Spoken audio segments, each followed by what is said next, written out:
that. San Diego State and Andy, I only wrote a little bit because you're about to give this coach fellatio on the show. He loves this coach for some reason. I do like the coach, and that's why I think sometimes there's a misinterpretation of how I feel about the team. This team this year probably won't be great, but I like the hire, and I think their offense will surprise some people. Sean Lewis, if you don't know him, I think we've talked about him already. When he was at Kent State, he put that program not on the map, but they were like playing competitive games against good teams, and they were winning more games than you'd expect. He's an offensive guy. He was hired at Colorado last year to be the offensive coordinator. He didn't get fired, but they told him you're not the offensive coordinator. He got fired. He got fired, but they told him you're not calling the plays anymore, whatever. And ironically, that's when Colorado started losing. He's a really good offensive mind. They're bringing back their top 3 running backs, which I love. They're going to be able to run the football. Quarterback, I'm very weary about their quarterback situation, but it is what it is. They brought AJ Duffy in from FSU. Who the hell knows what he's going to be? I mean, he played in the Orange Bowl, and he was awful. But again, you were facing Georgia's defense, and everybody played. So the pass game will be weak, but I think they're going to run the ball. Probably the best in the conference, just because not everybody focuses on running the football like them. It's going to be them and Boise State, 1 and 2. So they're going to run the football really well. Lewis's problem has been his defenses have always sucked, and I don't expect that to improve. This team's defense is going to be pretty damn bad.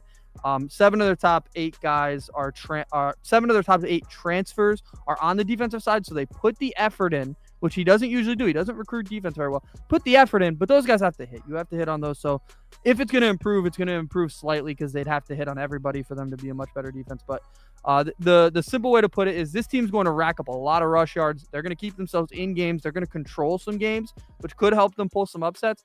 But their defense is going to give up a good amount of points. All right. So that was solid. I think you were very objective with that. The way you talked about them before, I thought you were going to be like, listen, San Diego State could win 10 games. No. All right. So, yeah, let's look at the schedule. I purposely didn't look at this one because I know Andy's really into that team. He's got a weird thing for them. There's been a few of those teams apparently this year. Yeah, you got a thing for him. San Diego State schedule. There it is. Okay. All right. So, Texas A&M Commerce, I think they'll steal that one. Yeah, I think they got that one in the bag. Lost Oregon State. At Cal. They're going to lose to Cal. Yeah. Cal, I just did Cal. Cal's going to run all over this team. Yeah, Cal brought in that kid from the running back. They have Ott.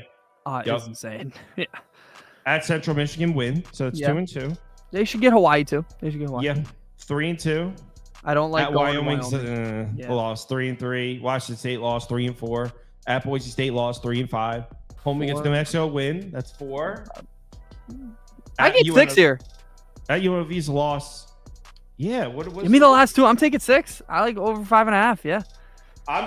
Yeah, you can give me an over too. No way I bet this. I'm not as familiar with this team, but they do have a lot of winnable games. And yeah, whatever. Over a pass for me. Next up, and it's the last one on the board, then I could go enjoy my birthday. Birthday, by the way. I didn't even realize it was your birthday. Thank you. Yeah. So we got Wyoming, the Cowboys, the Pokes. Craig Bowl is gone, retired after 10 seasons.